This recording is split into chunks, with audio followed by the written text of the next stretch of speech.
say that the Czech Republic, and we have been proud of that for 25 years, a NATO member nation, and our NATO membership is one of the key pillars of security and freedom of our citizens, and is ever gaining on importance.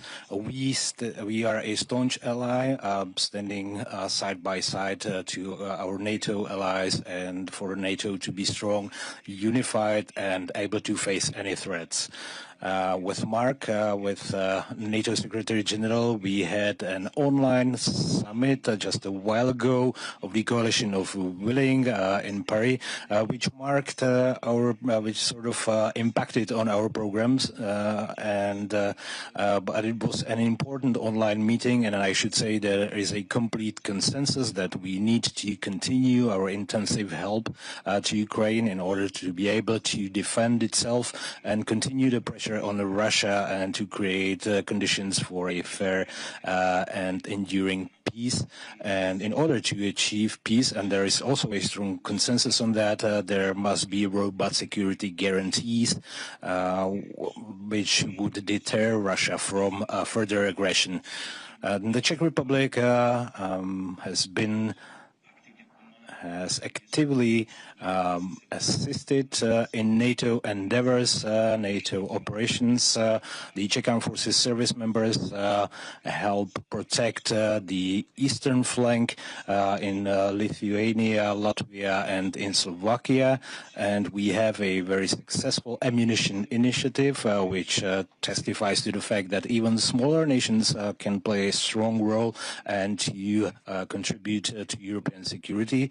And we will continue this initiative, and I'm very proud that during my tenure as the Prime Minister, the Czech Republic changed from sort of a free rider or fair dodger into an ally that is reliable and the one that meets its commitments.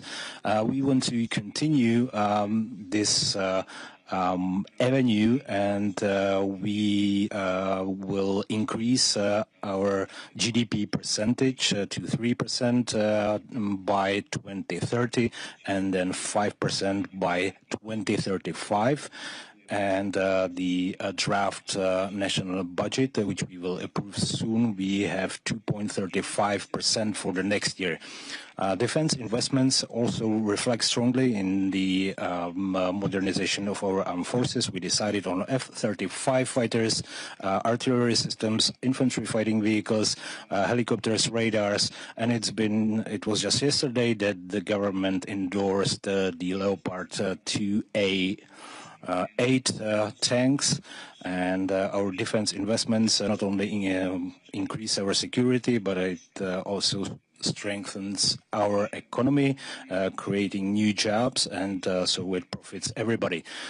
And we are able to cover the whole production chain from nitrocellulose up to black powder.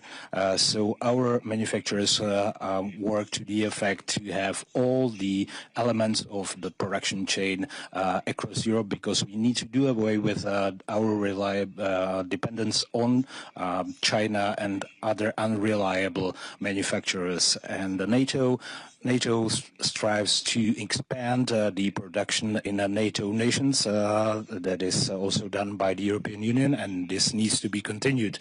As I mentioned, the Czech Ammunition Initiative, I should also say clearly that we will abide our promise that we will deliver to Ukraine at least the same quantity of ammunition pieces or munitions. Last year it was 1.5 million, and this year we have been able to deliver 1.1 million rounds.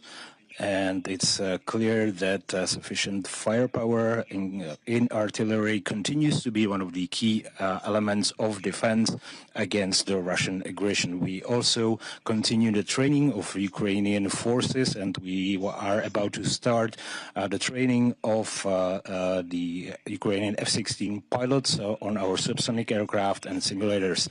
This is just very shortly, since we have this time pressure. I would like to thank Mark, to NATO Secretary General, for his visit and for very forthcoming and constructive dialogue we have had. Thank you very much. Dear Petr, it's a pleasure to see you again, and now in Prague today.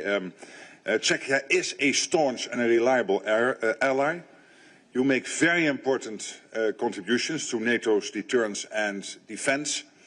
You have a strong defense industry, and this is crucial. I gave a speech just this morning on how vital it is that we step up our production efforts, and Czechia is playing an important role here. You contribute to NATO's forward land forces. You have participated in NATO's policing mission, air policing mission, and the list of your contributions goes on. But the bottom line is that Czechia knows what it means to stand by your allies, and your NATO allies stand with you. Our unity is essential and always has been. And given the threats we face, it is as important